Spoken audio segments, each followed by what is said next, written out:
Eu fiz um pedido especial à produção dessa convenção, para que cada vez antes de eu pregar a gente pudesse cantar o hino Não Tardará.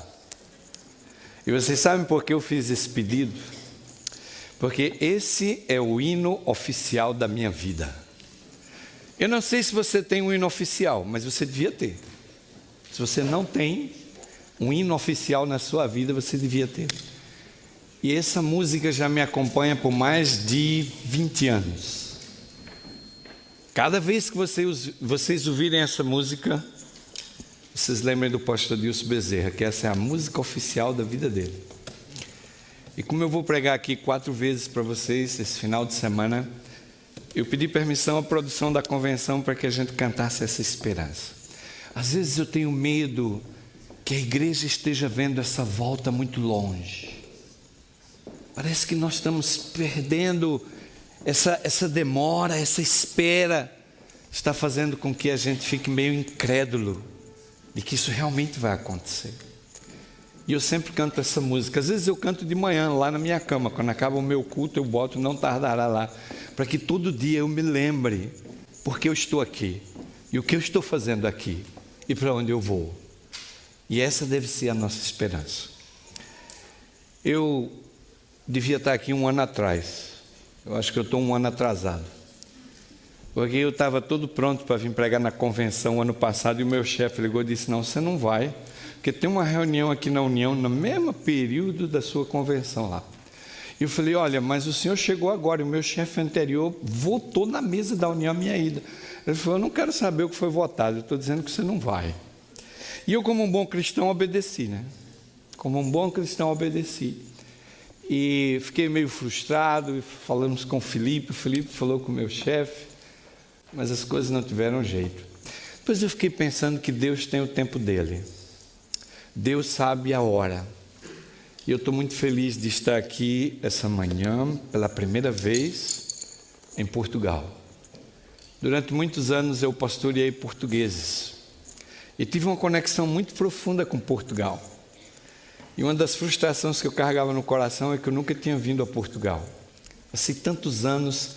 Quando trabalhei em Moçambique, até peguei o sotaque dos portugueses, e quando fui ao Brasil pregar, comecei a pregar, e alguns achavam que eu era português. E depois eu fui muito criticado, porque era brasileiro e estava pregando como português.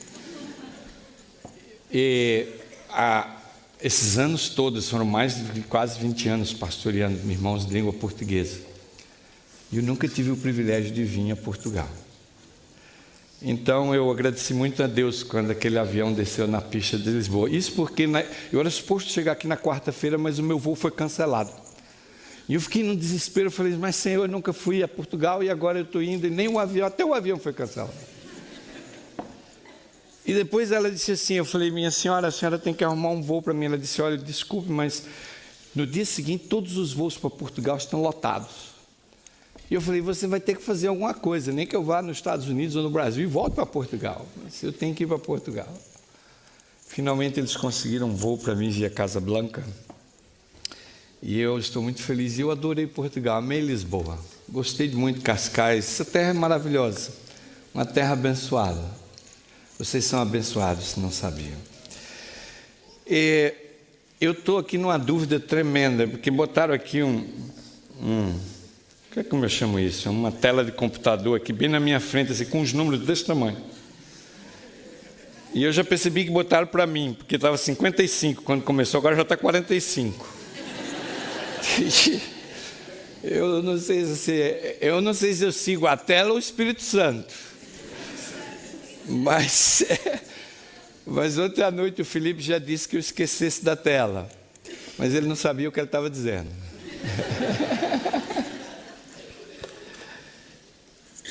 Irmãos, é muito difícil ser limitado quando Deus quer falar alguma coisa para nós. E eu olho assim, né? Às vezes eu entro nesse Facebook assim. Ultimamente eu não ando mais nem entrando, porque quando eu entrava eu não conseguia ficar menos de meia hora, 40 minutos.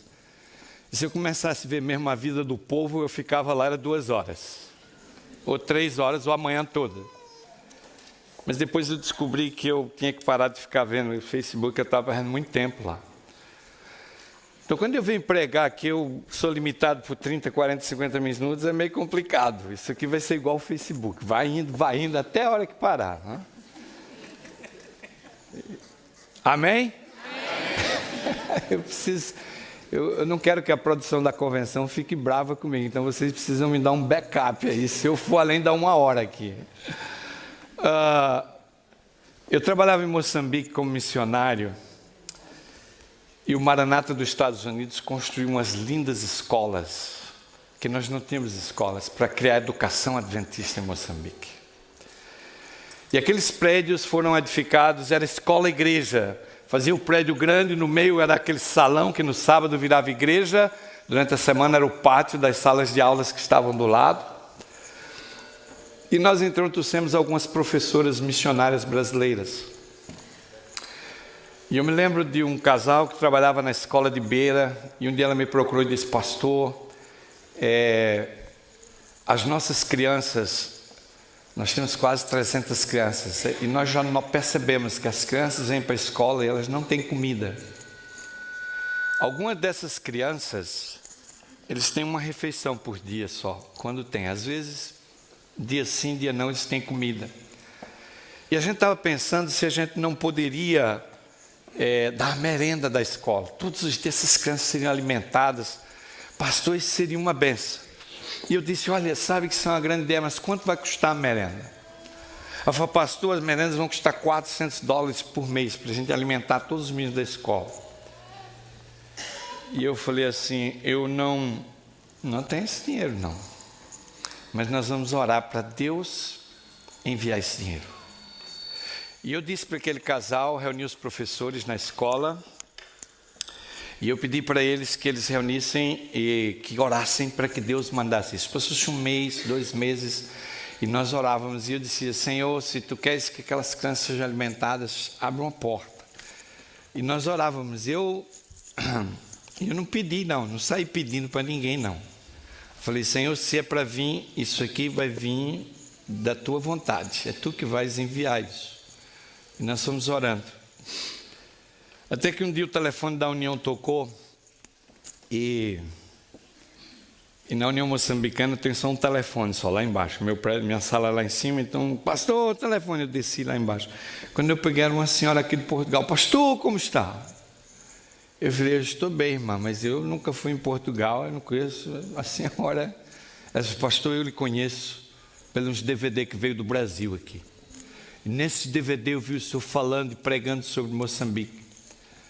E eu quero lhe dizer, pastor, que eu fiz um voto com Deus, depois que eu assisti aqueles DVDs que o senhor pregou, de que eu vou dar €500 por mês para qualquer coisa que o senhor precisar em Moçambique. Quando eu liguei para os professores e falei: Deus já providenciou a merenda das crianças. Vocês sabem que quando as crianças tiveram a primeira semana de merenda, primeiro dia, quase todas as crianças tiveram diarreia. Eu me sinto assim, eu fiquei triste porque a gente devia ter tirado uma foto das crianças antes e depois tirado uma foto das crianças depois. Para vocês verem que diferença €500 fez na alimentação de quase 300 alunos. Meus queridos, as coisas de Deus, elas são de Deus. E Deus vai cumprir a missão dele de pregar o Evangelho com você ou sem você. De uma forma ou de outra, a obra vai ser terminada. O que tem que ser feito vai ser, o que está determinado vai ser. Mas esse final de semana eu queria com vocês abrir um pouco a nossa visão para algumas coisas que estão diante dos nossos olhos e que nós não estamos vendo. Nós precisamos compreender mais a respeito da nossa espiritualidade. Nós queremos visualizar a espiritualidade. A espiritualidade não pode ser visualizada. A espiritualidade está nas coisas invisíveis. Nós precisamos aprender a lidar com as coisas invisíveis, porque Deus é Espírito. Nós temos que aprender a se relacionar com Deus que a gente não pode ver. que a gente não pode pegar. Nós temos igrejas lindas e templos maravilhosos e cultos maravilhosos e conjuntos maravilhosos e música maravilhosas, e nós precisamos ver os pregadores, e nós precisamos ver os louvores, e nós precisamos ver as músicas, mas quando chega para você sozinho, você e Deus, aí a coisa trava, aí não vai para frente. Parece que você precisa de alguma muleta para poder crescer espiritualmente. E eu não estou dizendo que a igreja não tem um lugar, mas a igreja é o resultado do que Deus está fazendo na sua vida. Nós estamos mudando o papel da nossa igreja. Nós estamos indo para a igreja para poder se alimentar, para poder querer crescer espiritualmente, para ver se a gente pode se salvar. Mas não é isso o papel da igreja. A igreja é um lugar que as pessoas vêm aqui cheias de glória para adorar a Deus, para louvar a Deus, pelo aquilo que Deus fez por ele na semana, pelas bênçãos que Deus está derramando, pelos milagres que Deus fez na sua semana. Há um mal entendido na maneira como nós estamos vivendo a nossa religião. Estou tentando me ajustar aqui com esse microfone. Tem que tomar cuidado porque eu não posso perder a minha voz. Esse aqui está meio frouxo, mas vamos ver, vou tentar mais um pouco. Eu quero, na mensagem dessa manhã, mostrar para vocês a condição do mundo em que estamos vivendo. Não sei se já está na tela o meu PowerPoint. Está aqui na tela? Algo que eu não liguei. Se eu ligar, vai funcionar.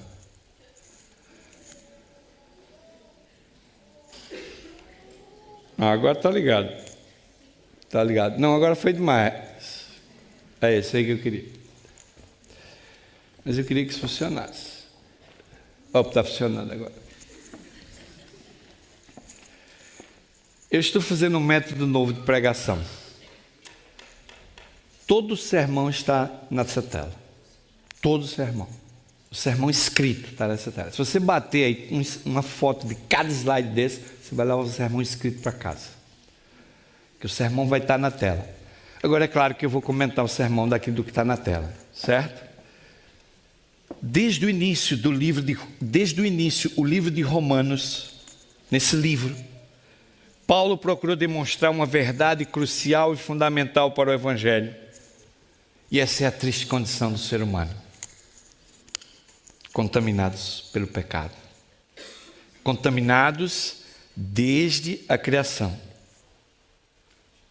Infelizmente, o pecado veio e entrou nesse mundo. E meus queridos, existe um texto na Bíblia que nós conhecemos muito, mas que a gente não processa ele muito bem.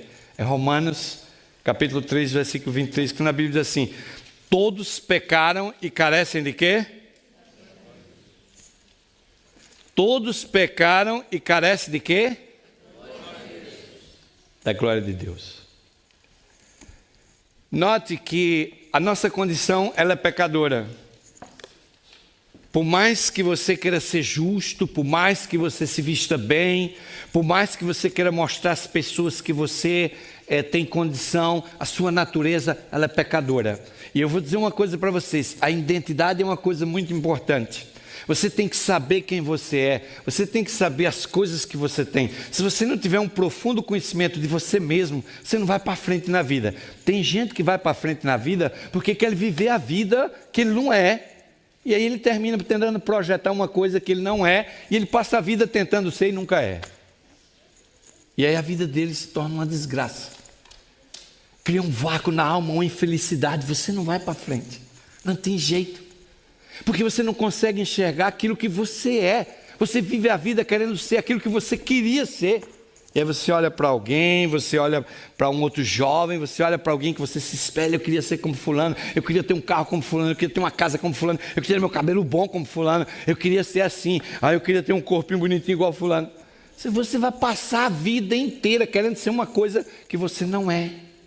Você tem que entender você mesmo primeiro. Quando você tiver um bom conhecimento de você, você vai conhecer melhor a Deus, você vai conhecer melhor as pessoas, você vai viver melhor, porque você sabe quem você é e para onde você vai.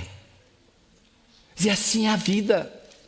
A nossa natureza é uma natureza pecaminosa. Todos pecaram e carecem da glória de Deus. Essa é a grande verdade absoluta que está na palavra de Deus. Vocês pensam que eu sou melhor porque sou pastor? Ou sou melhor porque sou presidente de uma associação? Ou que eu sou melhor porque tenho uma conta bancária mais recheada? Deus olha para todos nós e vê todos nós como carentes da glória de Deus. Você não faça um mau entendimento e um mau julgamento de você mesmo. Não queira ser aquilo que você não é.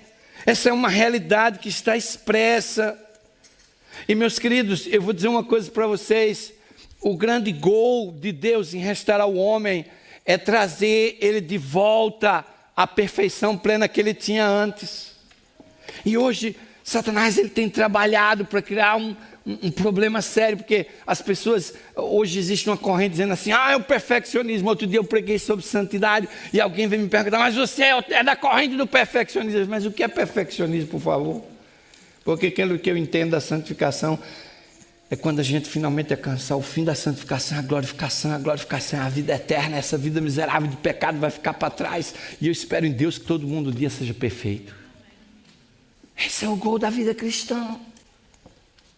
Nós precisamos tomar cuidado. Eu não sou um perfeccionista. Mas eu acredito na santificação. Eu acredito que existe um processo de santidade que deve ocorrer dentro da vida das pessoas. E meus queridos, perfeccionista é quando você sabe que precisa ser perfeito e você quer ser perfeito pelas suas obras. Quando você tenta fazer as obras para mostrar às pessoas, para os outros que você é perfeito, aí você se torna um criticista daqueles que não alcançam o que você alcança. E isso aí começa a crescer. Para mim isso é o que é o perfeccionismo. É que você quer ser aquilo que você não é. Porque a Bíblia diz assim que todos pecaram e carecem da glória de Deus. A maior necessidade que nós temos é da glória de Deus. Essa é a nossa grande necessidade, é a glória de Deus. Nós temos que buscar essa glória da qual nós caímos. Esse é o projeto da vida cristã. Esse é o nosso gol. Deus, que havia criado o homem cheio de glória, viu pouco a pouco a decadência do homem e o pecado destruindo a sua natureza. Às vezes é difícil olhar no espelho e achar que a gente foi criado à imagem de Deus.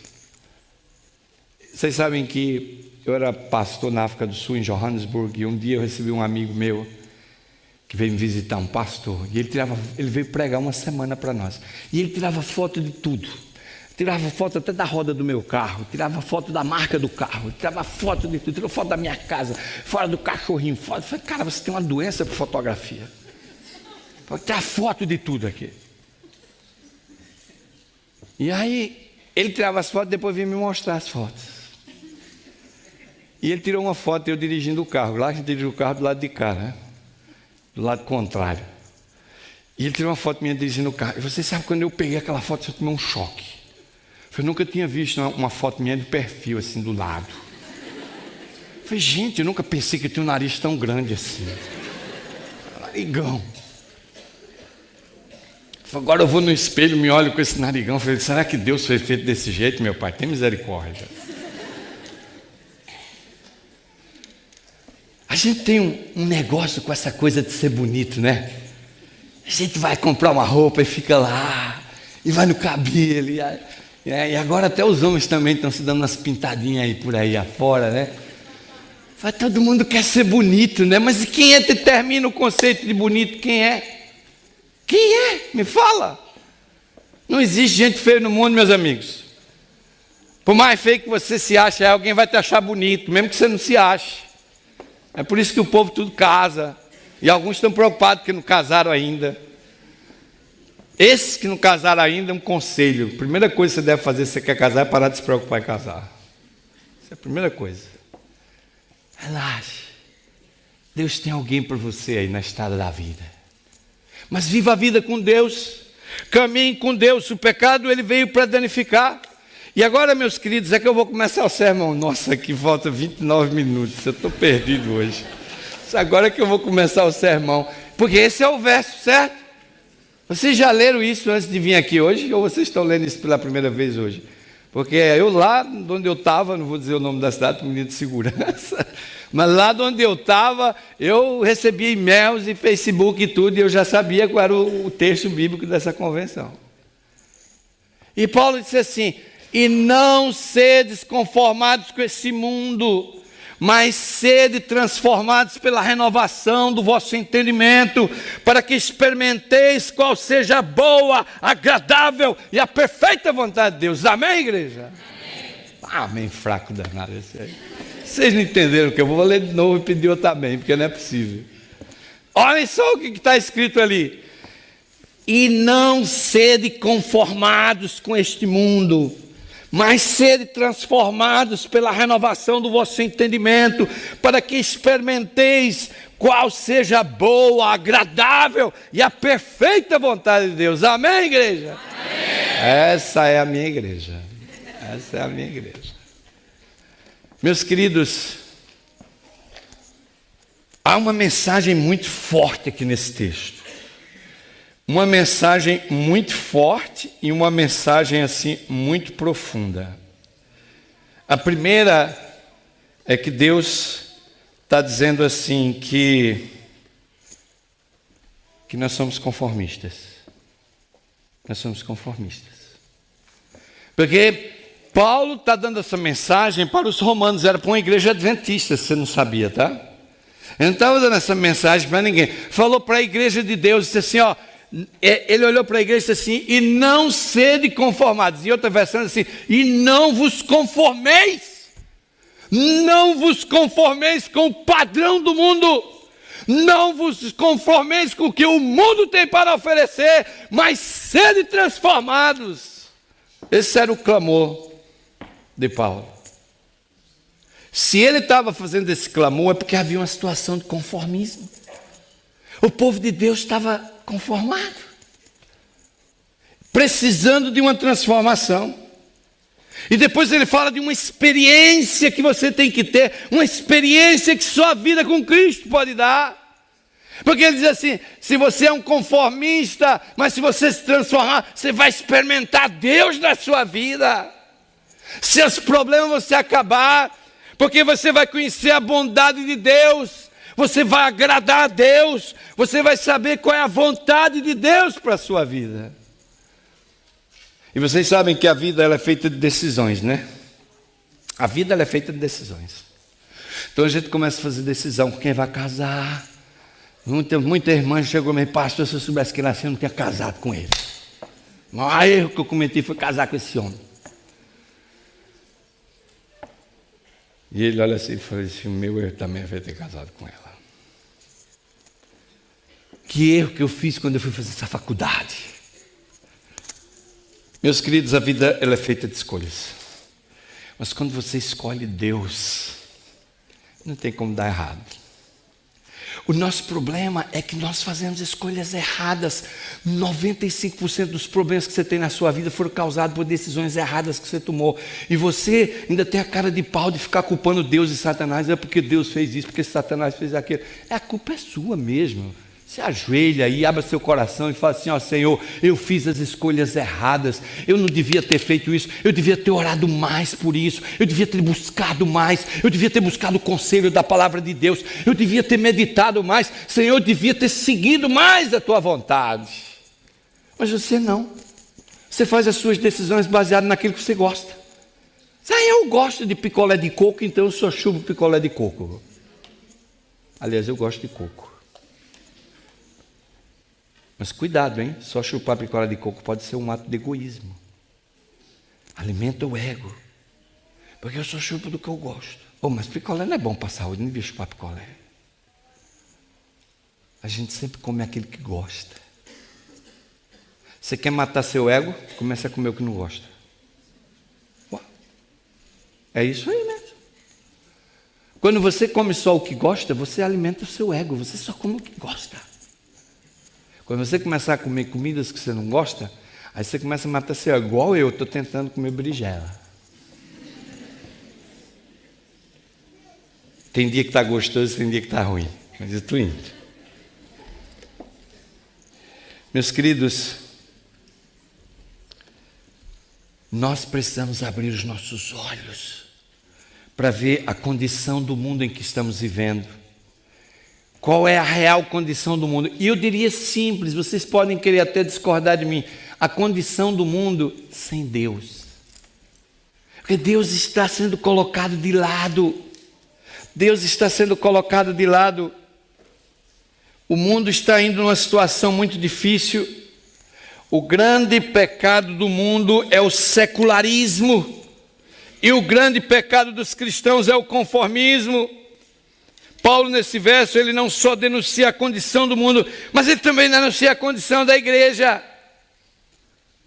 Porque quando ele denuncia a condição, o que é um secularista? Um secularista é a vida sem Deus. Secularista é uma pessoa que não precisa de Deus. Secularista é uma pessoa que faz tudo e não tem interferência de Deus.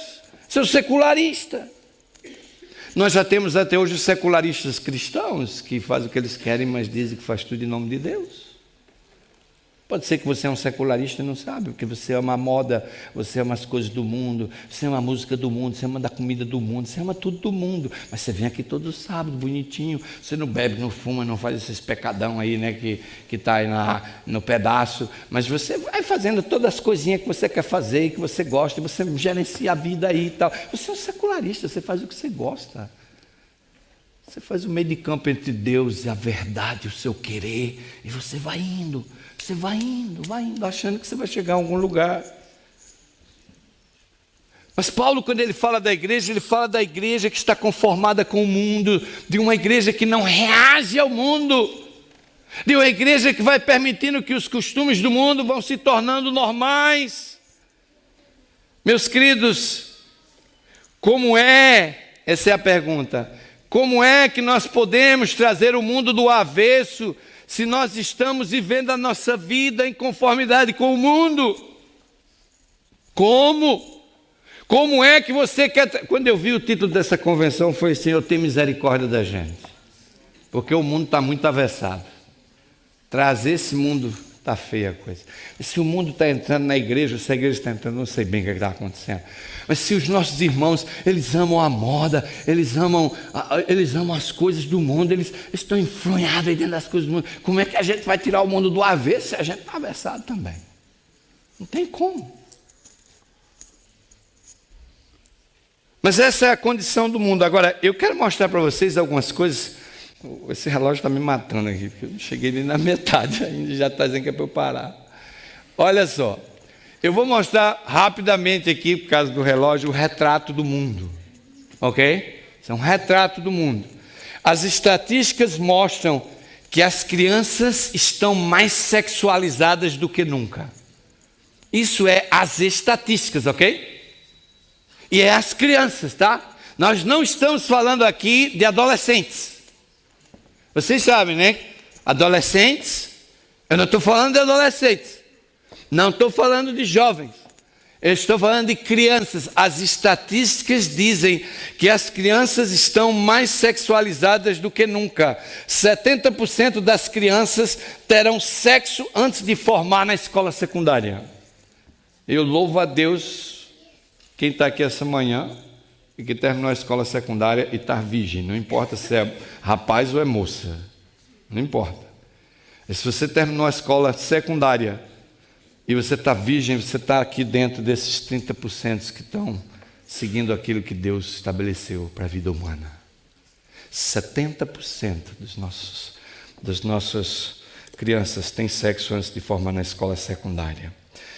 As estatísticas dizem que 89% dos pais adolescentes não se casam. 89% dos pais adolescentes não casam. Isso significa o quê? Que se um jovem, uma adolescente, ela engravida e o menino engravida uma menina na idade adolescente, a chance deles casarem e ficar juntos é quanto? É 11%. Porque 89% das estatísticas mostram que aqueles que têm crianças nessa faixa etária, eles não ficam juntos e depois eles têm dificuldades de se casarem. 16 milhões de meninas de 15 a 19 anos dão à luz todos os anos. Isso é assustador. Isso é o mundo. Pastor, mas eu não sabia disso, eu não vejo isso aqui na minha comunidade. Eu não sabia que tinha tanta menina de 15 a 19 anos dando à luz todos os anos. 16 milhões de meninas estão dando à luz. E as estatísticas elas vão indo. As complicações da gravidez é a segunda maior causa de morte em meninas de 15 a 19 anos. Quando morre uma menina de 15 a 19 anos, a segunda maior causa da morte dele são complicações na gravidez.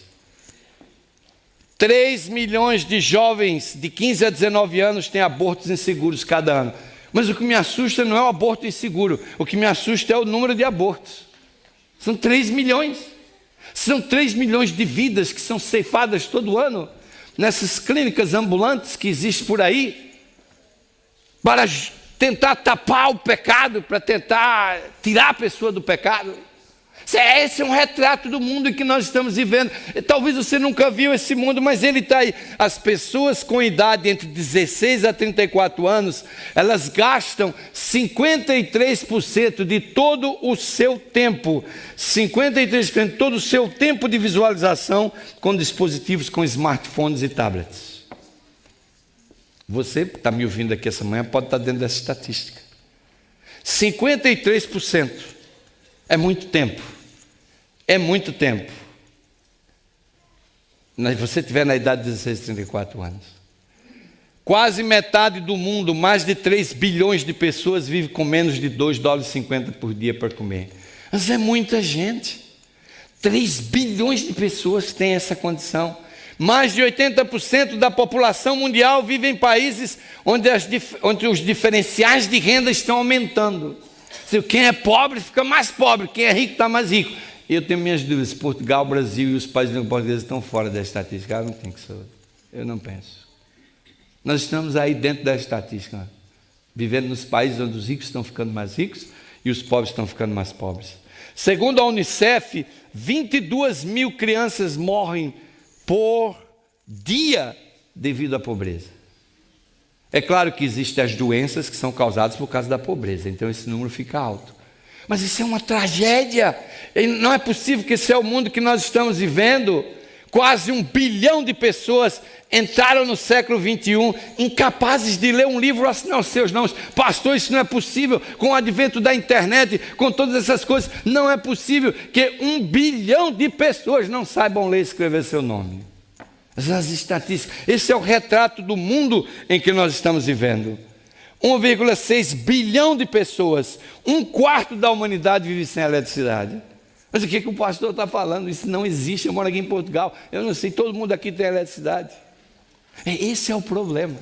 Nós estamos vivendo essa vida de negação. A gente não abre os olhos para saber o que está acontecendo no mundo todo. Mas a tragédia está aí, o retrato está aí. Não tem como fugir das estatísticas. Há pessoas que estão pesquisando para resolver esses problemas. Aproximadamente metade da população mundial vive em cidades. E aqui tem uma estatística que é de 2005, que diz assim: 1 em cada 3 moradores urbanos, aproximadamente 1 bilhão de pessoas, vivem em favelas. Isso é a urbanização. Todo mundo vindo para a cidade e não tem lugar para todo mundo morar. 15 milhões de crianças órfãos devido a AIDS. HIV. Cerca de 40 milhões de pessoas vivem com AIDS. Cerca de 1,5 milhão de mortes de crianças a cada ano como resultado de diarreia. Quando eu estava, o meu PowerPoint dizia 1,8 milhão. Eu falei, não, isso é muita gente. Aí eu corri lá para o website da Unicef hoje de manhã e está lá 1,5. Mas é possível 1,5 milhão de mortes cada ano como resultado de diarreia? Aonde está acontecendo? Esse não é o mundo que eu estou vivendo. Altos níveis de imoralidade nas universidades, é a liberação sexual, a apatia das pessoas em relação às coisas espirituais. As coisas espirituais agora viraram banais, as pessoas não estão mais nem aí para Deus. Deus é alguém que está lá em cima e nós estamos aqui embaixo. Estamos no auge dos casamentos homossexuais, de uma sociedade liberalista, de uma sociedade que permite tudo. Outro dia eu estava sentado no avião, peguei uma revista, quando eu abri a revista tinha uma reportagem de um filho mexicano, aconteceu no México, que a mãe deu à luz ao filho e depois ela teve que dar, porque não pôde criar o menino, e depois o menino criou. Quando a mãe estava com 65 anos e o menino parece com 28, se encontraram os dois e começaram a namorar, e aí descobriram que era mãe e filho, e agora ela estava na justiça o direito de casar com o próprio filho, porque as autoridades não queriam deixar. Aí eu falei, meu pai, se o próximo passo vai ser o incesto, Jesus tem que vir logo, porque o fim está chegando. As pessoas, elas estão perdendo completamente o rumo. É assustador a obscenidade produzida por Hollywood, o aumento da promiscuidade sexual em nossa cultura, tudo agora impregnado de sexo, e filme tem que ter sexo, propaganda de sabonete tem que ter sexo, tudo agora envolve sexo. Nós estamos tendo a sexualização da sociedade. O tempo do fim está chegando. A família está sendo destruída, o casamento está sendo destruído, as coisas que Deus estabeleceu na origem do homem estão sendo destruídas por Satanás, porque se ele destruir o que Deus estabeleceu na origem, ele vai destruir o homem. Ele vai destruir o homem, vai impedir o homem de ser salvo. A realidade é simples. Estamos vivendo em uma sociedade onde os deuses do dinheiro, do sexo, do ego está suplantando o Deus verdadeiro. Não é o caso de negar a existência de Deus, mas é o caso de não obedecê-lo. As pessoas não estão aí negando a Deus, elas acreditam nesse ser supremo que está lá, mas elas estão desobedecendo a Deus. O Deus delas é o dinheiro, é o sexo, é aquilo que elas querem, é o ego delas, é a própria vontade delas. Meus queridos, em Gênesis capítulo 6, versículo 5, Deus desprezou a terra e se entristeceu com o que viu, diz a Bíblia. E viu o Senhor que a maldade que o homem se multiplicara sobre a terra, e que toda a imaginação dos pensamentos do seu coração era só um contentamento. E eu fico pensando assim, quando Deus escreveu isso, Ele está falando dos antediluvianos. Será que nós hoje estamos chegando nesse nível? Será que nós estamos indo para esse nível dos antediluvianos, que Deus olhou e falou assim, a maldade se multiplicou de tal maneira que a imaginação dos pensamentos do coração do homem, tudo agora são absolutamente maus. Deus trouxe um dilúvio e destruiu a terra. Toda intenção, todo desejo, cada pensamento era inclinado para o mal. Era para a satisfação do próprio. E meus queridos, interessante é que o mal e a maldade não são mais a anomalia, mas é o normal agora. O mal é normal. Agora está ficando lei duas pessoas do mesmo sexo casar. Mas o que me preocupa no nosso texto não é só a condição do mundo, mas é também a condição do cristão. Qual é a nossa condição? Se vivemos em um mundo desgovernado, e o cristão vive nesse mundo, qual seria a condição do cristão hoje? Paulo denuncia essa condição em Romanos 12, 2, e não sede conformados com este mundo. Essa mensagem parece que vem tocando igual uma buzina no meu ouvido, e não sedes conformados com este mundo, mas sede transformados pela renovação do vosso entendimento. É um alerta para a igreja, é um desafio para a igreja. Nós precisamos abrir os nossos olhos. Uma igreja que não está dentro do mundo, mas está lentamente absorvendo os costumes do mundo. E se o mundo está pelo avesso, a gente tem que cuidar para que a igreja também não vá ficando pelo avesso. Mas muitas vezes nós estamos aderindo aos conhecimentos do mundo. Sabe, meus queridos, amados irmãos, nossos jovens estão lentamente enveredando pelo caminho do pecado. E uma das coisas que me preocupa, sabe o que é? É que nós estamos perdendo a noção do que é pecado. E quando a gente começa a perder a noção do que é pecado, então nós começamos a ter problemas com Deus. É o conformismo com o mundo, é isso que está entrando dentro da igreja. Nós estamos conformados com o mundo, e esse é o grande pecado. E Paulo, ele grita, ele dá um alerta, ele diz assim, não sedes conformados com este mundo. Meus queridos, há um chamado especial de Deus para os jovens dessa igreja. É um chamado para sair do mundo, é um chamado para renunciar aos costumes do mundo. E eu vou dizer uma coisa para vocês, a obediência a Deus não é uma coisa que vem simplesmente porque a gente quer, ou a gente sentiu. A vida cristã não é feita de emoções. Não é não. Quando a gente vai ensinar uma criança o certo, a gente não só ensina o que a criança quer que seja ensinado. A gente ensina o que é certo. E as coisas de Deus é assim também.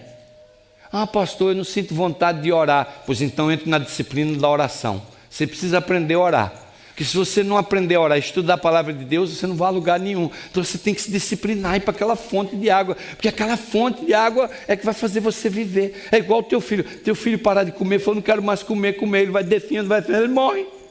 É assim que é a vida cristã. Se seu filho tem que comer, mesmo que ele não queira comer, quando você está com fastio, você tem que comer. Porque se você não comer, o que vai acontecer com a sua saúde? A imunidade baixa, você pega uma doença, você pode morrer. Se na vida cristã não é se eu sinto desejo de amar a Deus, aí eu sei o que é certo, o que é errado, o que a palavra de Deus diz, o que a palavra de Deus diz. A vida cristã, no começo, ela é uma disciplina. Eu sempre uso uma ilustração nos meus sermões. Quando eu era pequeno, eu queria uma bicicleta, porque todos os meninos tinham bicicleta. Eu comprei a bicicleta, quando sentei não conseguia andar, caía. Aí minha mãe disse, meu filho, tem que botar as rodinhas. Aí botei as rodinhas, mas meus amigos tudo tinham as rodinhas, todo mundo ia nas rodinhas, a rodinha, né? Aí eu ia com a rodinha. Mas aí, de repente, um dia meus amigos começaram a tirar a rodinha, andar sem rodinha. Eu falei, epa, peraí, está todo mundo andando sem rodinha, eu tenho que tirar minhas rodinhas. Tirei minhas rodinhas, não conseguia andar de bicicleta. Mãe, cheguei em casa chorando, mãe, olha, os meninos estão tudo andando sem rodinha, eu não consigo andar. Minha mãe falou, meu filho, é bom você ir para cima dessa bicicleta e se ralar todo e aprender a andar sem rodinha, porque senão você vai ficar para trás.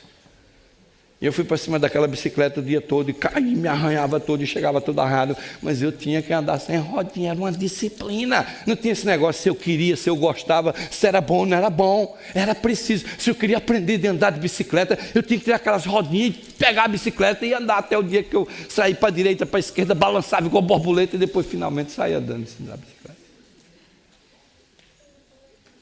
Agora os jovens hoje, ai pastor, eu não sinto vontade de orar. Tu se ajoelha aí meia hora todo dia e força a aprender a orar. Te garanto aí que depois de 3 meses você vai estar adorando conversar com Deus. Se você não quer ler a Bíblia, senta aí, fica meia hora. Minha mãe, ela dizia assim, você vai só sair daqui quando lê um capítulo da Bíblia todo dia. Aí o pai diz, mas ele vai odiar a Bíblia. Vai sim, eu odiei a Bíblia um bocado de tempo. Até o dia que eu me entendi de gente, e eu precisava discernir a podridão do mundo e o que a palavra de Deus ensinava. E eu caí na minha si, e eu disse, olha, minha mãe estava certa quando dava 1 hora de Bíblia todo dia para mim. E a Bíblia se tornou então uma coisa maravilhosa para a minha vida. Cuidado com as vontades.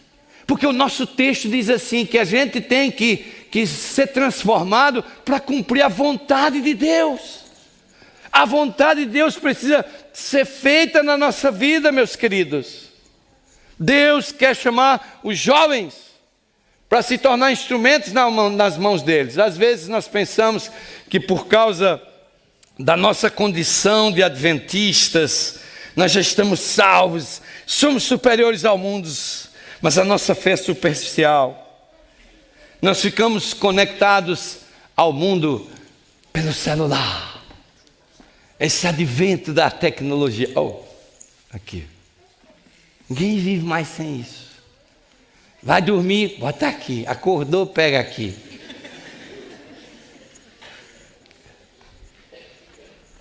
Está tudo acontecendo por aqui. A televisão, a notícia, o jogo. Está tudo vem aqui. Ninguém vive mais sem isso aqui. Às vezes eu penso que a gente ama mais isso aqui do que a Deus. Porque a gente vem para a igreja e não consegue largar disso aqui. Às vezes quando eu abro o Facebook, tem aqueles irmãos botando foto do pregador e tudo. Eu falei, ele está aliviando a barra dele. Porque antes do pregador já viu a vida de todo mundo. Eu não estou dizendo que foi o diabo que criou o Facebook, né? Mas o bicho está aproveitando. Porque não tem lugar melhor para a gente saber a vida de todo mundo, porque todo mundo quer mostrar. Outro dia um irmão daqui falou, olha, teve 300 likes. Meu pai do céu, o que está acontecendo com esse senhor aqui? Uma coisa está errada. As pessoas, elas estão com uma deficiência de amor próprio, que elas precisam do Facebook, para que os outros dê like ou escutem o que elas estão dizendo. Olha a tragédia que o mundo está vivendo hoje. As pessoas, elas não são mais ouvidas, elas não têm mais quem para falar. Então o diabo agora criou um painel lá na internet, agora que todo mundo vai lá e bota a sua vida lá. Tudo que presta, o que não presta. A mídia social está bombando agora para tudo quanto é lado. Mas eu não vejo ninguém usando a mídia para pregar o evangelho. Botar uma fofoca lá, tem 2.000 likes. Aí se eu botar um texto bíblico, com 5 pessoas vai lá e dar like. O problema não é a social media, o problema é você. A mídia está aí. O problema é o seu relacionamento com Deus. O problema é o tempo que você passa com Deus. O problema é como você vê as coisas de Deus. E eu ia contar uma história aqui agora. Mas acho que não vai dar não. Vai dar não, porque falta 3 minutos para eu terminar o sermão e agora que estou chegando na metade. Eu estou na metade do sermão. Eu tenho 2 histórias para contar, que se eu contar vai aumentar 10 minutos cada um, então é melhor deixar para lá. O pecado, ele vem assim e vai entrando devagarzinho. O pecado, ele vai destruindo a vida do cristão devagarzinho. Sem essa percepção. Os nossos jovens, eles não percebem como é que vai acontecendo. Meus queridos, conformismo é quando uma pessoa se conforma com as tradições, com os usos, se resigna, é um estágio de satisfação própria, é um conformismo. A gente cria uma zona de conforto na vida espiritual e a gente fica nessa zona de conforto e a gente faz uma média entre os costumes sociais do mundo e a vida religiosa, e a gente vai gerenciando a nossa vida com o mundo e a gente vai gerenciando a nossa vida com Deus. E a gente vai levando, esperando o dia que Jesus vai voltar. É desse jeito que a gente está levando a nossa vida cristã. A gente pensa que essa coisa de igreja, sábado, domingo e quarta-feira, vai levar a gente para o céu. A Bíblia diz que a gente tem que vir para a igreja e se congregar. A Bíblia diz, mas é como eu disse no começo, a igreja é um lugar onde a gente se congrega com Deus. A igreja é um lugar onde a gente louva a Deus. A igreja é um lugar que a gente vem e é o resultado daquilo que Deus está fazendo conosco na nossa vida. Isso que é a igreja. A igreja, na verdade, ela existe para isso. Ela existe para poder mostrar para nós que o povo de Deus reunido pode louvá-lo pelas bênçãos que Deus tem derramado nela. Mas o diabo, ele vem trazendo uma coisa muito complicada, chamada ideologia do gênero. Em 2003, uma mulher chamada Judith Butler, ela escreveu um livro chamado Problemas do Gênero. E nesse livro, é simplesmente uma coisa diabólica. Deixa eu botar o próximo slide aqui. É simplesmente chocante que a sociedade está debatendo o que essa senhora chama de ideologia do gênero. E a ideologia do gênero é assim: 3 premissas. A primeira delas, a criança possui autonomia de vontade. É isso que o livro dela diz. Segunda, a criança possui autonomia de vontade sexual. Terceira, a criança tem direito ao prazer sexual. Há um debate na sociedade moderna sobre agora quando a pessoa nasce, então a pessoa que determina o sexo dela agora. Eu agora nasci com genes de mulher, então eu quero ser mulher. Se meus genes são... o livro dessa senhora fala disso, dessa liberdade das crianças. Mas olha, eu vou dizer uma coisa para vocês pais, hein? Estão vendo os 3 passos da ideologia? Vocês estão vendo os 3 passos?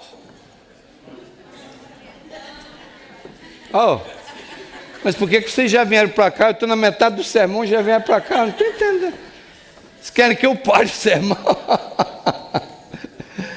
Falta 14 segundos para o meu tempo acabar. O Felipe disse que eu podia ir mais do que o relógio. Então eu ainda tenho tempo. Mas eles já querem que eu pare, porque já vieram tudo aqui para cima agora. Podem ver. Ainda tem alguém passando. É eu mesmo que estou passando. É eu mesmo que estou bloqueando o screen. Vocês estão vendo essas 3 premissas? Não, nós não estamos fazendo isso. Isso é a ideologia do gênero. Mas olha só, pais. A número 1 diz assim: a criança possui autonomia de quê? A criança quer o celular do papai e o papai não dá o celular. E a criança faz o quê? Uá! O que é que o pai faz? Ele está simplesmente colocando número 1 a ideologia do gênero. O bebê começa a chorar. Ai! Parou o bebê. Ah! É ideologia do gênero. O bebê já está controlando. A vontade dele tem que ser feita. Esse é o primeiro step. Ah, pastor, você está viajando na maionese. Assim, 30 anos atrás, 20, quando se falava nisso, também estava. Mas essa senhora um dia escreveu o livro, a sociedade começou a acreditar, e olha onde o mundo está começando a chegar hoje. Vocês sabem que nós tivemos a nossa filha mais velha, e ela tem essa enfermidadezinha dos bebês. E ninguém aguentava mais, né? Ou era eu ou era ela que tinha que ficar aquele tempo todo com esse bebê. Eu falei, olha, nós vamos ensinar uma lição para esse bebê que ele nunca mais vai esquecer na vida. Nós pegamos o bercinho dela, colocamos no teto um bocado de móveis assim, com as musiquinhas que mexiam, dava música. Eu falei assim, nós vamos ensinar esse bebê agora uma coisa muito importante. Nós vamos ensinar esse bebê que o melhor lugar para ele ficar é no bercinho dela. E botamos ela lá. E ela começou, uá, uá. E eu fiz, chora minha filha, que esse exercício vai fazer bem para a sua saúde. Falei, chorou um dia. Falei, na metade do dia ela perdeu a vozinha e dormiu lá. Recuperou a energia, uá, uá. Dormiu de novo, recuperou a energia. Depois de 3 dias, ela começou a prestar atenção porque estava em cima, assim. Os móveis, a musiquinha. Parou de chorar. E aí o pessoal chegava lá em casa, ai, que bebê lindo, que quarto lindo. Pegava ela do bercinho, ela, uá! Botava no bercinho, ela pra...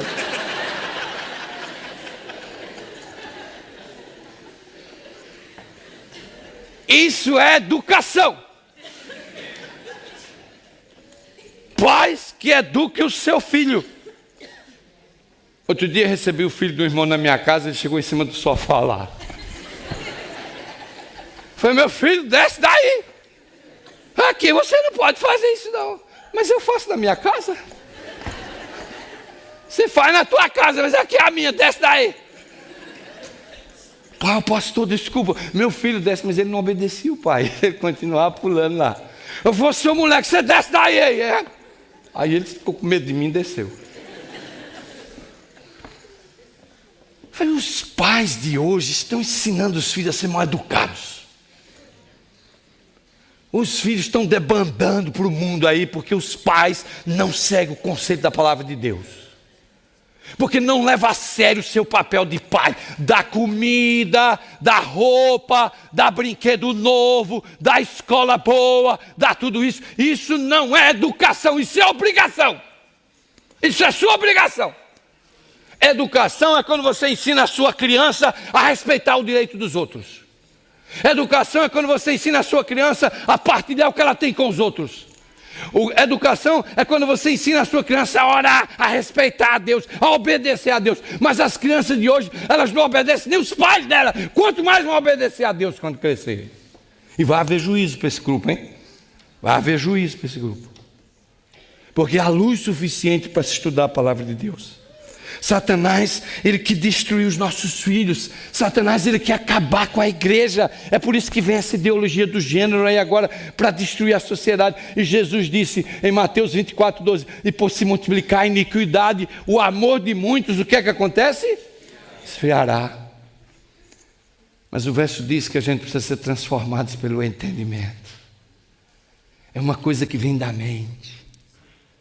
É por isso que eu digo que não vem do coração. O cara diz assim, mas eu não tenho vontade de orar. Mas a Bíblia diz que não é a transformação, ela não vem pelo sentimento, ela vem pela mente.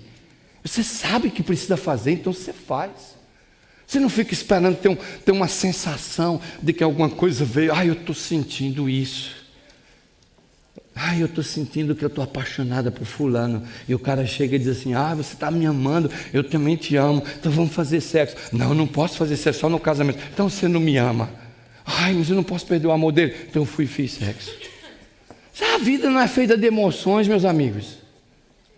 A palavra de Deus diz que a gente tem que usar o entendimento para ser transformado. Se você está vivendo uma vida de pecado, o primeiro passo para você se transformar é você usar o seu entendimento, é você estudar a palavra de Deus e você ter uma consciência que você está vivendo uma vida de pecado, e pela transformação da sua mente, você vai começar a mudar o seu comportamento. Você vai mudar a sua vida e o poder de Deus vai ser derramado, essa bênção será alcançada. Nós temos essa transformação vindo. Há uma experiência especial especial com Deus, que o cristão só vai sentir quando for transformado. Talvez você está dentro da igreja, nasceu dentro da igreja e está dizendo assim: mas eu sinto um vazio na alma. É que você ainda não experimentou Deus na sua vida. Você virou cristão porque nasceu no lar cristão. Eu, quando me entendi de gente, estava guardando o sábado. Eu nem sabia por quê. Mas eu tinha que guardar, porque se eu não fosse para a igreja, o pau comia. Se eu não quisesse apanhar, eu tinha que ir para a igreja. E se eu fui para a igreja todo sábado, eu terminei me acostumando a ir para a igreja todo sábado. Então eu vou para a igreja todo sábado agora, acabou-se. Foram anos e anos e anos para que Deus tocasse o meu coração e houvesse uma transformação. De que ir à casa do Senhor, porque eu amo o Senhor do sábado. De ir à casa do Senhor, porque eu venho à casa do Senhor encontrar com Deus. O meu espírito no sábado, quando eu chego na casa do Senhor, se não tiver nenhuma música, se não tiver nenhum pregador, se não tiver nenhuma orquestra, se não tiver nada, para mim já é suficiente. Porque eu estou na presença do autor e consumador da minha fé. Porque quando eu entro na casa de Deus, eu sinto a presença dEle. Eu vou na igreja para encontrar com Deus. Eu não consigo ver a fofoca dos irmãos. Eu não consigo ver as pessoas criticando a cor da minha gravata. Eu não consigo enxergar a podridão da vida de alguns aí, falando mal um do outro do que aconteceu na semana. Eu, quando chego na casa de Deus, eu sinto a presença dEle. Eu sinto a glória dEle. Meu coração, ele é cheio. Eu não preciso de um pregador, eu não preciso de um bulhão, eu não preciso de um sermão para encher meu coração. Estar na presença de Deus, para mim, já é suficiente. É esse nível de espiritualidade que nós temos que buscar. E talvez você diz: o pastor é muito espiritual. Conversa furada. Eu posso estar nesse senso muito bem na minha espiritualidade, mas tem outros aqui que eu não posso contar, que senão vai pegar mal. Mas eu estou lutando. Por exemplo, uma área da minha vida que eu estou lutando é para falar mal dos outros. Estou lutando. Não tem jeito, quer julgar os outros. Sai daqui julgando tudo, os motivos. Eu agora estou numa luta muito grande também, numa batalha íntima, porque tudo que eu escrevia você, e eu pregava também, porque vocês, agora eu estou tentando usar a terceira pessoa do plural, porque nós, tudo que eu escrevo agora. Então o meu cérebro está começando a botar um ponto aqui, quando eu escrevo I ou você, ele, pum, é nós, é nosso. Nós queremos sempre apontar para o outro, nós queremos sempre botar a culpa no outro. Queridos, nós não podemos ser derrotados pela mornidão espiritual, não podemos ser derrotados pelo desânimo. Essa igreja é uma igreja triunfante. Jesus vai edificar a sua igreja, não há absolutamente nada que possa detê-lo. E eu, quando falo igreja aqui, eu não estou falando da organização, eu estou falando dos membros da igreja, porque a igreja são vocês, são eu. A igreja somos nós. Essa é a igreja de Deus. Então, quando eu estou falando em igreja, eu estou falando aqui de pessoas. Sua igreja será uma igreja vitoriosa. O problema é se nós vamos vencer com a igreja. Será que nós vamos vencer com a igreja? Será que seremos vencedores com essa igreja? Há um texto na Bíblia, mas eu vou pular esse texto, que diz assim que as portas do inverno não prevalecerão contra ela. E às vezes a gente pensa que a igreja católica disse que era Pedro, mas Jesus disse assim: vós também te digo que tu és Pedro, e sobre essa pedra, Jesus Cristo. Era ele que ele estava falando. Não vamos entender errado. As portas do inferno não vão prevalecer contra essa igreja. Meus queridos, seja lá quem escolheu o texto dessa convenção, estava mais do que certo, inspirado pelo Espírito de Deus. Porque a palavra diz assim: sedes transformados, sede renovados, e então vocês vão experimentar qual seja a boa, agradável obra do Senhor. São 3 palavras chaves. A primeira palavra é transformar. A verdadeira transformação, ela ocorre no coração. Jesus olhou para Nicodemos e disse assim: necessário vos é nascer de novo. Ele disse: Senhor, um momento aí, eu sou o pastor da igreja, eu sou o doutor do templo, eu sou o homem da teologia, o que você está falando para mim? Que eu tenho que nascer de novo, eu tenho que entrar no ventre da minha mãe e nascer de novo. Jesus disse: olha, você tem a sua teologia, você está dentro da igreja, você prega, você conhece tudo, mas você precisa nascer de novo, você precisa de um coração novo. Você precisa ser uma nova pessoa em Cristo Jesus. É uma transformação. Quando a gente fala de renovar, o verso bíblico diz: transformar pela renovação. É renovar, é recomeçar, é refazer, é rever, é retomar. Há crentes que perderam o entusiasmo e o fervor. Acostumaram-se a uma vida sem poder, sem testemunho, sem oração, sem consagração, sem crescimento. A igreja está cheia dessas pessoas. Pessoas que não têm o poder, pessoas que não têm um testemunho para dar, pessoas que não estão consagradas, pessoas que não têm crescimento espiritual, pessoas que não sabem o que fazer, não sabem por que estão dentro da igreja. Meus queridos, vir à casa do Senhor, fazer parte desse movimento é uma coisa forte que sai de dentro das nossas entranhas, é sentir o poder de Deus na nossa vida, poder para transformar, poder para curar, poder para vencer, poder para avançar. Nós estamos muito preocupados conosco, com a nossa aparência, com o bem-estar, com as coisas que a vida pode dar, com o dinheiro que cai no bolso. Há tantas coisas que a gente está preocupado, mas a gente se esquece que o dom da vida é Deus que dá. Eu, quando fui pastor de uma igreja no Texas, uma igreja americana, naqueles 2 anos eu fui ao hospital mais de 5, 6, 7 vezes. Pessoas estavam morrendo de câncer. E eu me lembro de um irmão, um primeiro diácono da igreja, ele fez uma cirurgia no cérebro, e o oncologista chegou no quarto dele e falou assim: você está curado do câncer. Você é câncer free. Você não vai morrer de câncer. E ele falou, eu cheguei lá, uma meia hora depois que o oncologista baixou, ele falou: pastor, louvado seja Deus, eu estou curado. O oncologista disse que o câncer está free. E eu louvei com ele, fiquei feliz, me ajoelhei, orei com ele lá e ficamos felizes. Então, quando foi 2 dias depois, ele ligou para mim chorando: pastor, pelo amor de Deus, vem aqui. Mas o que aconteceu? Eu falei: foi o meu ou não o oncologista que me operou, mas o meu médico veio aqui agora e disse que eu tenho 6 meses de vida e eu vou morrer. Vem aqui, pelo amor de Deus, pastor. A mulher dele não estava lá, ninguém estava lá. Cheguei lá, o homem estava aos pedaços, chorando. O que é que você vai dizer para um sujeito que tem 6 meses de vida? 6 meses de vida, suas prioridades mudam. O seu óculos, se ele é fashion ou não, já não tem mais valor. A roupa, se é de marca ou não é de marca, também já não tem valor. O carro que você dirige, se é novo ou é velho, também não tem mais valor. A vida é um dom de Deus. É Deus que dá a vida a você. E se você está vivo aqui hoje é porque Deus, Ele quer que você esteja vivo. E se Deus quer que você esteja vivo, Ele tem um propósito para você na sua vida. Você precisa apenas abrir os seus olhos e ver a miséria e a desgraça que o mundo está, e dizer: Senhor, eu não quero ser um conformista mais. Senhor, eu quero mudar a minha vida.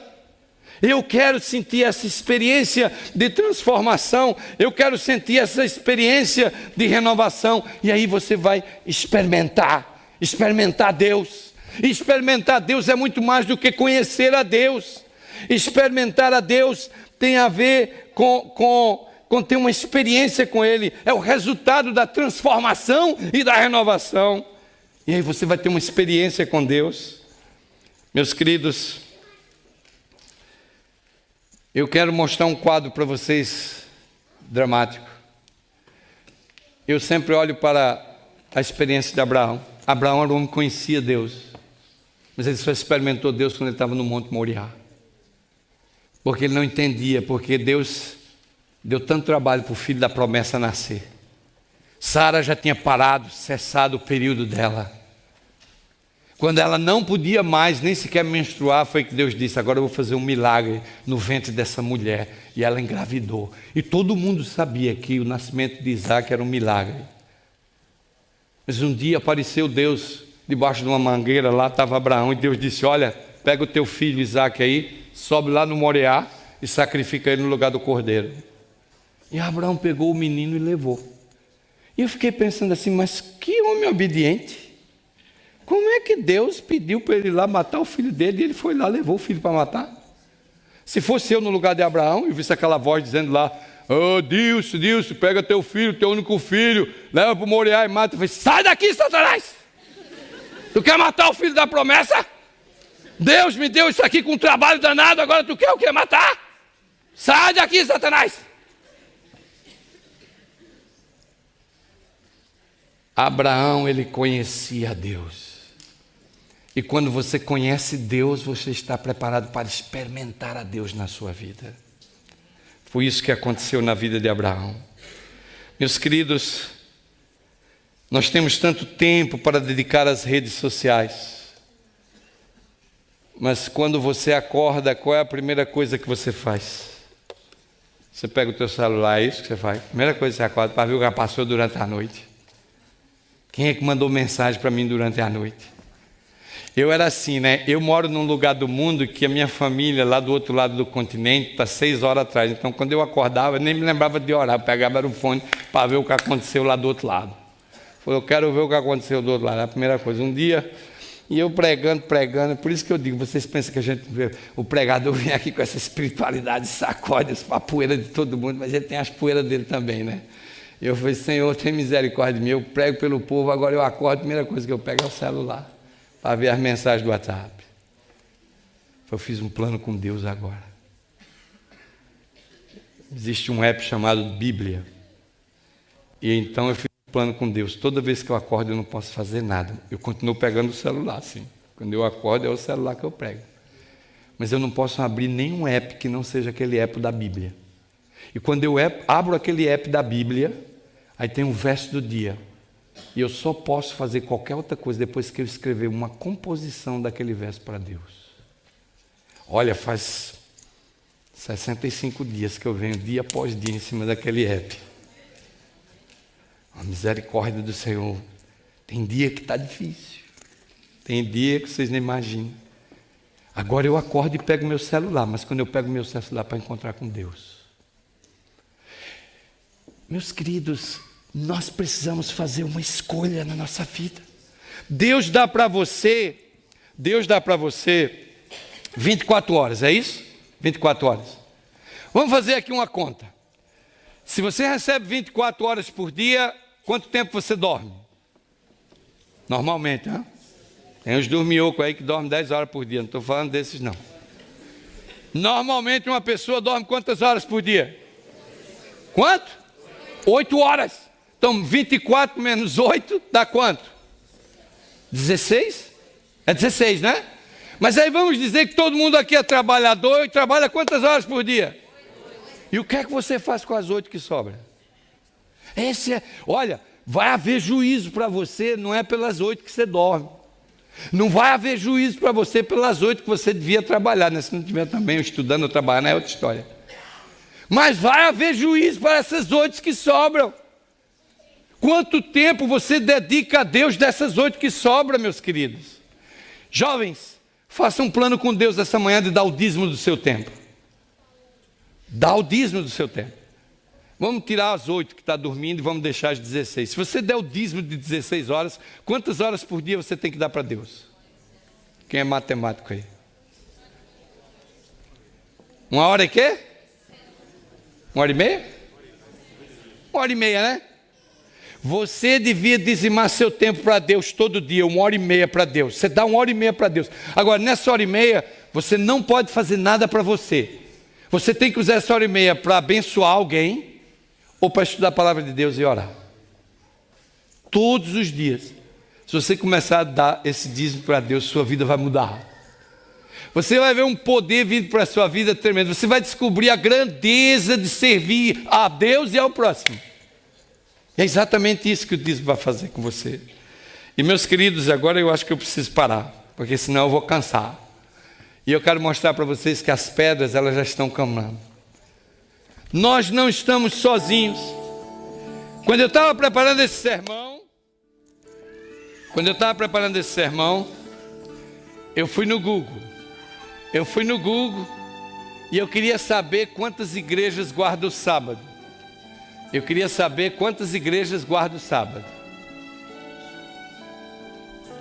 eu fiquei chocado quando eu cheguei lá. Quantas igrejas guardam o sábado? Eu pensava que só era a igreja adventista do 7º dia. Eu pensava que era a igreja de Deus do 7º dia. E eu pensei que eram os batistas do 7º dia. Mas para minha surpresa, Quando eu cheguei no Google, eu descobri que existe 563 denominações que guardam o sábado. E se você acha que eu estou mentindo, vai lá no Google, que você vai ter o nome de todas as 563. Nós adventistas estamos aqui cheios da verdade, e essa é a igreja de Deus. Essa é a igreja que mais segue a Bíblia. Essa é a igreja da profecia. É por isso que eu não aceito criticismo contra essa igreja. Criticismo é arma de Satanás. Nunca critique a igreja de Deus. Nunca, não faça isso.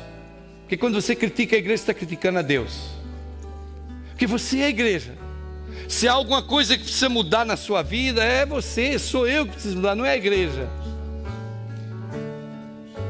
Meus queridos, as pedras estão começando a clamar. Como é que nós vamos trazer o mundo pelo avesso se nós estamos avessados nós mesmos? Talvez essa manhã nós estejamos cansados de viver dentro da igreja sem ter o poder de Deus para vencer. Nós estamos cansados dessa vida rotineira de adventistas. Nós precisamos buscar o poder que só vem pela transformação, renovação, uma nova experiência com Cristo. E eu quero terminar, porque agora eu já fui longe demais, contando para vocês a história de Sadiq. Eu li essa história num livro do pastor John Cruz. Ele foi missionário no Paquistão na década de 50. E ele contou essa história que mexeu muito comigo. Ele disse que era o dia 25 de dezembro de 1955. Era dia de Natal. E ele estava em casa com a sua família quando, de repente, ele percebeu alguém batendo fortemente na porta.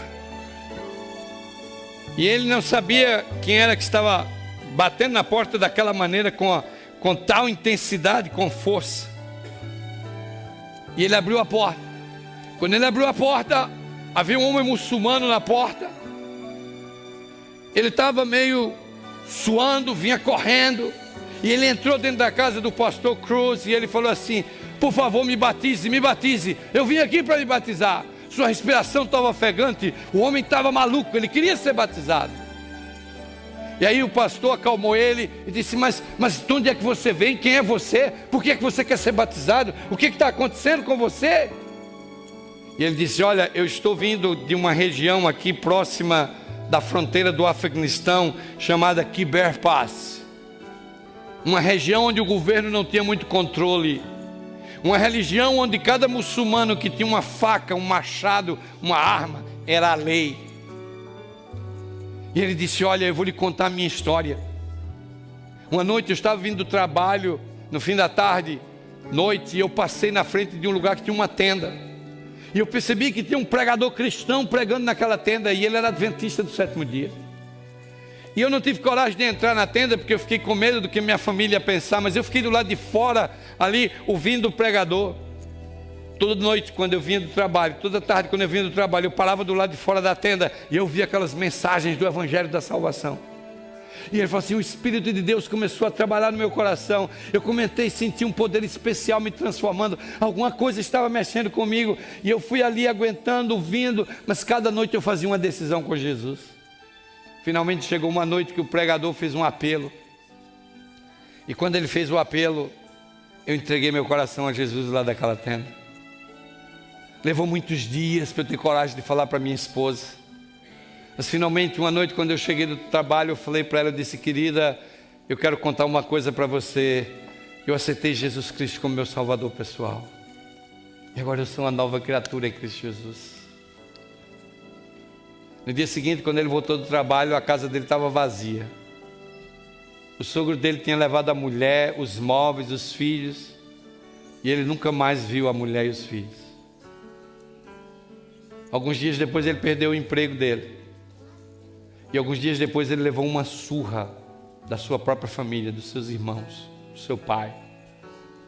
E ele começou a perceber que a vida dele, naquela vila de Khyber Pass, na fronteira com o Afeganistão, no Paquistão, estava em perigo. E ele fugiu para Lahore, orientado pelo evangelista que estava pregando lá, que ele devia procurar o pastor John Cruz. E ele disse, olha, ele bateu na porta daquele missionário, procurando uma pessoa que pudesse terminar a sua jornada do islamismo para o cristianismo. E ele disse, por favor, me batize, é tudo que eu preciso. Naquela tarde de Natal, de 25 de dezembro, o tanque da igreja foi cheio, a igrejinha que eles têm lá em Lahore. O pastor Joe Cruz escreve que quando Sadiq desceu as águas batismais, e ele tirou ele das águas batismais, ele tirou a sua camisa molhada, e ele pôde ver nas marcas, nas suas costas, da sua entrega, da sua decisão, do seu sacrifício para com Cristo. Ele diz que cada vez que ele vê pessoas resistindo, testemunhar para Cristo, ele lembra de Sadiq. Naquela mesma noite de 25 de dezembro de 1955, Sadiq saiu pelaquela porta da casa do pastor, se regozijando.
Essa vida adventista formalista. Eu já vivi isso, eu sei o que é isso. Eu passei muitos anos infeliz dentro dessa igreja, sem sentir a alegria da salvação em Cristo Jesus. Mas essa manhã Deus quer dar uma bênção especial para um jovem que quer começar uma nova vida com Jesus. Jovem que quer ser transformado. E talvez o que eu estou pedindo aqui hoje é muito grande, porque quando você se levanta daí, você vem aqui, você vai se expor publicamente. E o diabo vai dizer assim para você, não levante, não vá, porque se você for, o que é que os jovens vão pensar? Pensar que você queria deixar a igreja, que você está infeliz dentro da igreja. E você pode ficar aí sentado para a sua própria derrota, além das muitas que você já tem. Mas hoje Deus quer te levantar. Hoje Deus quer derramar o poder dele na sua vida. Deus quer transformar você nessa convenção. E se há algum jovem aqui nessa manhã que está assediado pelo poder das trevas e quer libertação, eu desafio você a se levantar em nome de Jesus.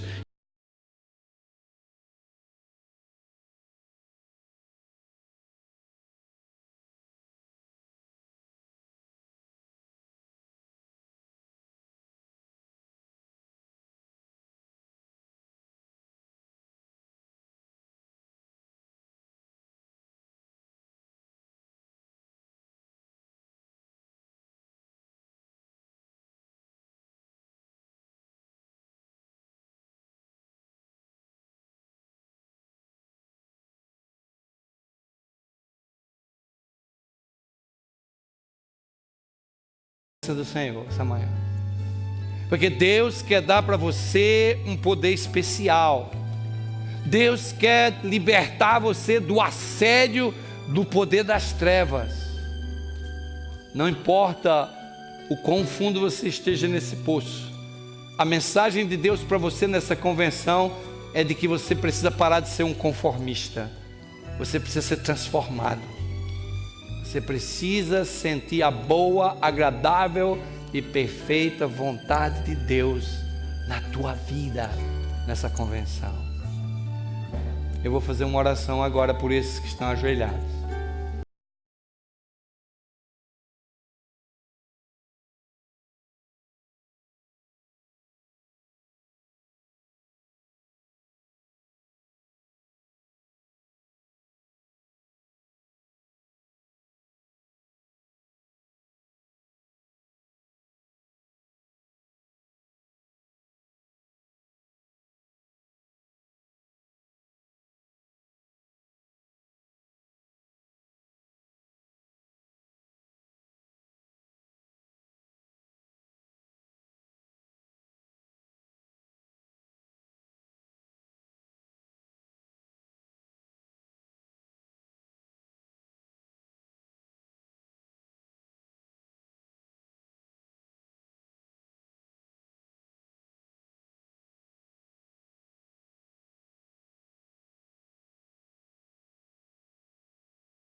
Nos dê a sua paz.